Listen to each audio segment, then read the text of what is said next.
You're a really bad wife. You're always too dull. Troy and Catherine, my husband and my sister-in-law, are always verbally abusing me. Get out and leave this house, you worthless wife who doesn't even do her household chores. Jennifer, my mother-in-law, said this and randomly grabbed salt and spilled it all over me. Because of this, my whole clothes were covered with salt, and some of it went in my mouth, which was very salty. Here you go. Here's the divorce papers. It seems like Jennifer and Catherine has prepared the divorce paper in advance. I took the divorce papers, filled in my name, and packed up my things. Well, this is it. Y'all should be thanking me for taking care of you all. My name is Cynthia. I am a 30-years-old office worker. I have been married to Troy for 2 years now. We met at a blind date, and when we met, Troy was an employee working for a small company. At the blind date, Troy was the one who was interested in me and made his moves on me. Since he seemed to be sincere, worked diligently at his company, and even though he was 2 years younger than me, I was able to picture a stable life with him. Because I was able to picture the future life with him, I decided to go on dates with him to get to know him better. He was very kind and was such a gentleman. He always took me out on dates, which made me become more and more attracted to him. Not only we started dating, we became in a serious relationship, and we decided to get married. Even after we got married, we both worked. We shared the household chores and lived happily with balancing our work life and life at home. And even after being married to Troy for 2 years, our happiness hasn't changed. But then one day, Troy suddenly just quit his job.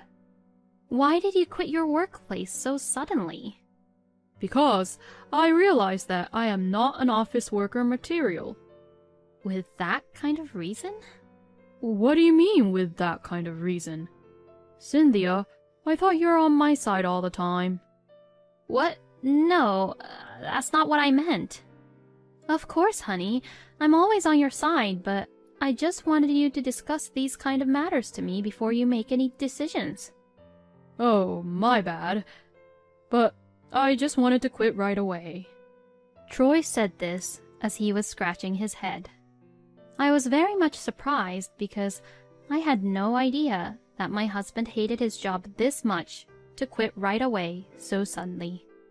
For now, it's okay with Troy quitting his job because I make a good amount of money from my work. But I would like him to find his next job as soon as possible. But then, 2 weeks later, my husband made a surprising statement. Hey, Cynthia, I'm going to start a boba tea place. What? Are you being serious right now, Troy? The boba tea price cost is cheap, and I can do it with a small tenant. Oh no. Troy, have you ever worked in a food service industry before, like a cafe or restaurant, or even a cafeteria? No, I never experienced food service industry. Then, I don't think you opening a boba tea place is a good idea because I don't think you will be successful and won't make any profits. Why are you saying such thing? Don't make any assumptions before I even try. Well, I can understand you wanting to have your own cafe or restaurant or boba tea place if you ever had an experience working in the food service industry before. But opening a boba tea place out of the blue doesn't sound like such a good idea. I don't care what you say, Cynthia. I will be opening my boba tea place. I don't like the idea of working for someone else, so I'll be the boss of my own boba tea place. My husband, without listening to me, proceeded to prepare opening the boba tea place on his own. I told Troy that I would not cooperate in any way of him doing the boba tea place, and that he should do it on his own. But to my surprise, he decided on the design and concept of the boba tea place, and prepared to open the boba tea place on his own. As I watched Troy's boba tea place taking shape, I decided that if he was doing so well, I would see how the place goes. Then, my husband really opened a boba tea place all on his own. The boba tea place has a nice atmosphere and the location is not that bad. For a moment, I thought Troy's boba tea place could really be a thriving business. However, in reality, the idea of having a boba tea place is not that easy. The trend of drinking boba tea compared to before was gone. The few customers who came to buy Troy's boba tea drinks were the core fans who liked boba tea, regardless of the trend, but then again, that's only a few. Moreover, my husband, who was not experienced in restaurant or a cafe, was very slow at making his boba tea drinks. So, by the time Troy serves his boba tea to his customers, since he takes time, the ice in the drink will melt, which makes his boba tea taste very watery. Because of that, Troy has no regular customers who would come to drink his boba teas again, has no buzz, and has no profit at all. Well, it is said in the food service industry that one should be prepared to make zero profit for the first year, so maybe this was inevitable. But, even so, it was obvious that Troy's boba tea place would go out of business if it continued like this. So, I advised my husband that he should give up early and close his boba tea place. Then, my husband says, I just started this boba tea place, so there's no way I am going to quit anytime soon, in an angry manner. Why would you say such a thing to demotivate me, Cynthia? He said this to me in an accusing manner. When Troy is in this mood, he would not change his mind, and he would just verbally abuse me, but I couldn't cave into his idea. If we don't do something, we'll not only lose more and more money, but our debt will also increase. By now, don't you realize it's reckless to open a boba tea place without any plan? I think you worked enough at your boba tea place to learn that lesson. If you want to succeed in the food service industry, why don't you first get a little more experience in a restaurant or in a cafe before having your own place? I tried my best to convince him and make him understand my point of view, but he would not even listen to me and understand where I am coming from. I thought I had to do something or anything to bring him back to his senses, but then he made another startling comment the next day. Let's live with my mom. What? Why are you saying this? Because if we move into my parents' house, the rent will be free. Then there will be no problem even if my income is small. Besides, Mom has been on her own for years since Dad passed away.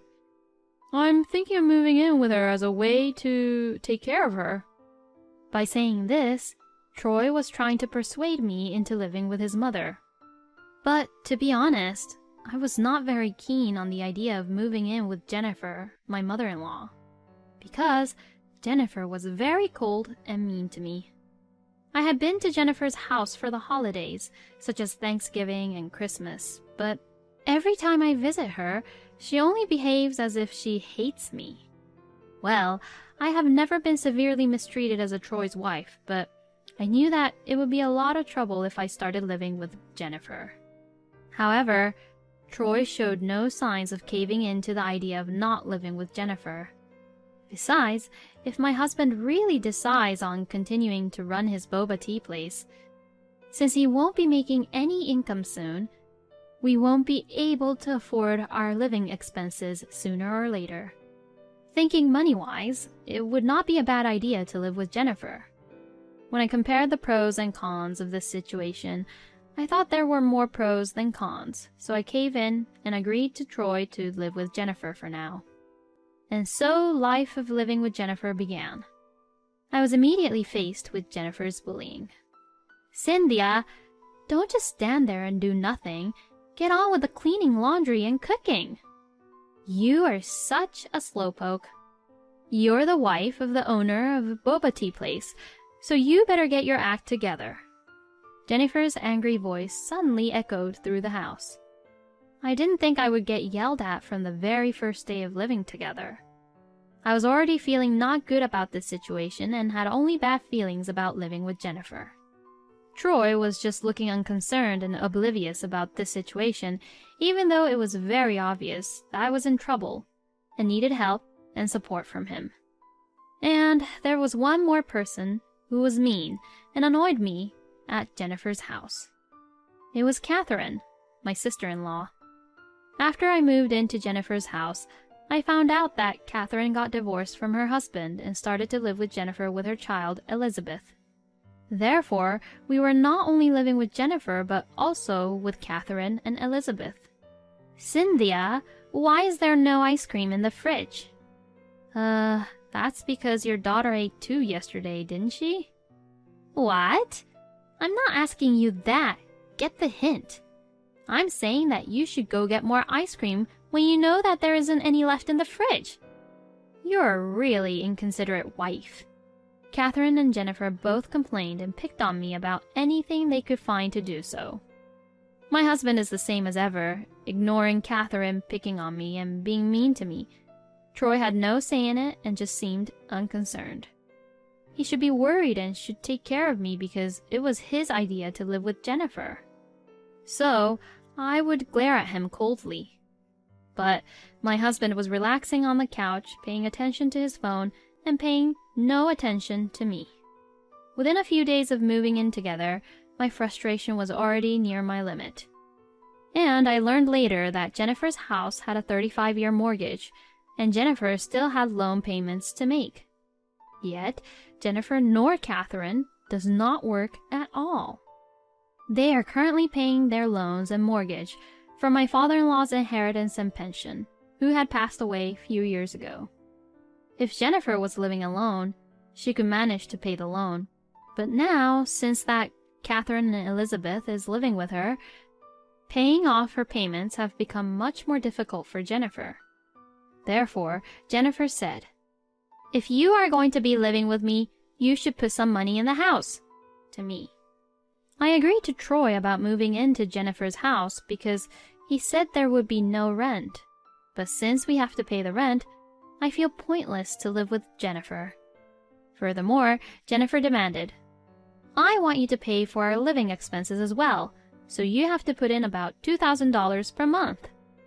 In the end, I had to pay Jennifer $2,000 per month from my salary. But there was a reason why I was paying Jennifer without any complaints. It was because my husband told me, "I have a feeling that sales are about to increase soon." According to my husband, the number of customers are increasing at his shop. I thought that once his boba tea place gets on track, we would be able to make a stable living. So I decided to be more patient until then.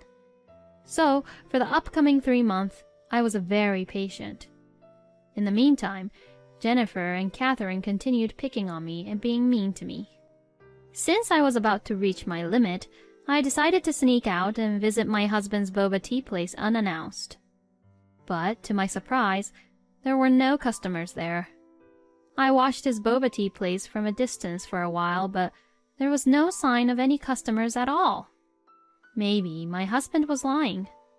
That thought crossed my mind. At the same time, at my workplace, I succeeded on my project and was getting a promotion. After getting my promotion, I was put in charge of a joint project with a new company. Since it's a new project with a different new company and I was in charge of this project, I had a lot to do for my work. Working overtime became normal, and there were times when I had to come in very early for work. This meant that I had less and less time to do household chores.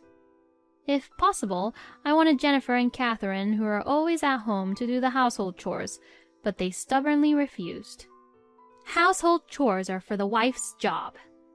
By saying that, both Jennifer and Catherine refused to do any of the household chores and just left it to me to do them. So, when I couldn't do household chores for a while because of the new project I was in charge of, the laundry piled up, the room was covered with dust, and it became a real mess. Moreover, I have to also prepare dinner for them, and on days when I have to work late, Jennifer, Catherine, and Troy would have expensive food delivered to home for them to enjoy and leave nothing for me to eat. And even though I am unable to do household chores because of my work, Jennifer and Catherine just blames me for it. Recently, not only Jennifer and Catherine, but even my husband blames me. "You're a really bad wife." "You're always too dull." My husband and my sister-in-law are always verbally abusing me. Get out and leave this house, you worthless wife who doesn't even do her household chores. Then Jennifer said this and randomly grabbed salt and spilled it all over me. Because of this, my whole clothes were covered with salt, and some of it went in my mouth, which was very salty. This is way out of hand, and this situation is too horrible. I have tried my best to do the housework in my own way, and I have contributed in many other ways, such as putting in money for living expenses. And yet, I get such treatment like this. You're the one who feeds off from Troy's earnings, and doing nothing but being so arrogant. What? Yeah, that's right. I really don't know what you're doing not doing household chores when you're only earning such a small amount like an allowance from your job. You're probably saying that you are working overtime to cover up the affair you are having behind Troy's back, aren't you? Huh? What? Cynthia, you are having an affair while I'm working hard to run my boba tea store? I should get alimony for this. My in-laws continued the conversation with premise of me having an affair with another man behind Troy's back. Then Jennifer took out some papers from a drawer and handed it to me. Here you go. Here are the divorce papers. When I saw the papers, I saw Troy's handwriting and his signature. It seemed like Troy, Jennifer, and Catherine has prepared the divorce paper in advance. I couldn't take it anymore. Why am I the one who is working the hardest, being pushed around so much? I am getting the hell out of this house. I took the divorce papers, filled in my name, and packed up my belongings. As I walked to the front door with my belongings, my in-laws saw me off with grins on their faces. Now, what a relief! We finally got rid of the trouble of this house. You deserve to live a lonely life on your own. How could they be so horrible? I regret the fact that I worked so hard to make the livings for these people. I didn't want to leave without saying anything back to them. I said to my in-laws in such a mean tone. Well, this is it. You all should be thanking me for taking care of you all. I know you guys are the ones who will be in trouble when I'm gone. I wish you all the best. When I said this, the in-laws looked at me with wide eyes and made a fuss, but I ignored them and just left their house. I then immediately submitted the divorce papers, rented an apartment for a single person, and began to live a comfortable life on my own. Why didn't I do this earlier? I should have left that house right away. Regretting my slow decision, I still lived a peaceful and tranquil life from then on. Incidentally, for some reason, Jennifer, who was now my ex-mother-in-law, kept calling me a lot after I left the house. Either she hadn't abused me enough yet, or she had found out the truth about her husband's earnings. I never bothered to find out why. I decided not to answer Jennifer's phone calls, thinking that if I continued to deal with her, I would probably only get into trouble. I went on with my life, and a year had passed in the blink of an eye. Then I received a call from an unknown number. At first, I thought it would be best not to answer, but then I thought it might be a call from a business partner or a business-related call. With that thought in my mind, I hurried to answer the phone. Then, to my surprise, it was my ex-mother-in-law's voice coming through the phone. Ah, Cynthia! Finally you picked up the phone. You blocked my previous number, didn't you? Of course I would block her number if I had been getting so many unwanted calls from her. What do you want? I was too tired to deal with every single comment she makes, so I decided to let her get to the point quickly. Oh, okay. I'll just say it plain and simple. I'm going to be direct without getting into too much detail. I want you to come back to us. What? What are you talking about? Please, we are really in deep trouble. Troy told me later that his boba tea store had hardly made any profit after a year, and that he had been paying the store rent out of his share of the estate. That's when I first found out and learned that Cynthia, you had been putting money into our house and helping out our living expenses. I'm glad you finally realized this. I wish you had told me this from the beginning. Are you sure you should be talking like that to me right now? I'm the only one who you can rely on now, aren't I? I'm sorry. I take that back. I am begging you. I won't be mean to you anymore. So please come back to our home and to our family. Even over the phone, I could tell that Jennifer was very serious about her request. It is certainly impossible for Jennifer to have 2 big kids at her house jobless while paying a 35-year mortgage all on her own. But then, Jennifer has been mean to me too much for me to be nice to her. I'm sorry, but I will never forgive you. There is no way we will ever get back together. If you can't pay the mortgage, why don't you sell the house? Well, Troy has been running a deficit for a long time anyway, so his debts are likely to be substantial. If you add all of those debts together, it wouldn't be enough to just sell your house, though. That's not why I'm asking you to do this. Troy's boba tea store went out of business 3 months ago. Oh, really? I knew it. I knew that he would go out of business. But it's none of my business anymore. I'm divorced, and you said it yourself. I'm worthless to you. Oh, I said that because that was just an emotional outburst. I don't care anymore. Anyway, I am already a stranger to you. You're on your own now. With that, I hung up the phone. Later on, a mutual friend of mine and Troy told me about what happened to Troy and his family, my ex-in-laws. Troy and his family could not pay the mortgage on the house and eventually sold the house. But because it was sold for a surprisingly low price, they were still burdened with a large amount of debt. In addition to that, since Troy's boba tea store had been losing so much money and was in a heavy debt, all the ex-in-laws are now working part-time jobs to pay off all of their debts. Meanwhile, I have been promoted at work and my salary has increased. Now I spend money only for myself and live a peaceful and happy life. From the beginning, Troy was such a crazy husband, wasn't he? And to that, his sister Catherine and his mother Jennifer are the worst human beings. I think Cynthia did well to endure living with such a crazy family. I'm very glad that Troy destroyed his boba tea store in no time. As Cynthia advised him, Troy should know better that he should have first had some experience in the food service industry before having his own business. Anyways, I am very relieved because Troy is experiencing now. I hope that Cynthia will continue to live a happy, peaceful life on her own. Thank you for watching until the end. Please subscribe to our channel and hit the like button. See you in the next video.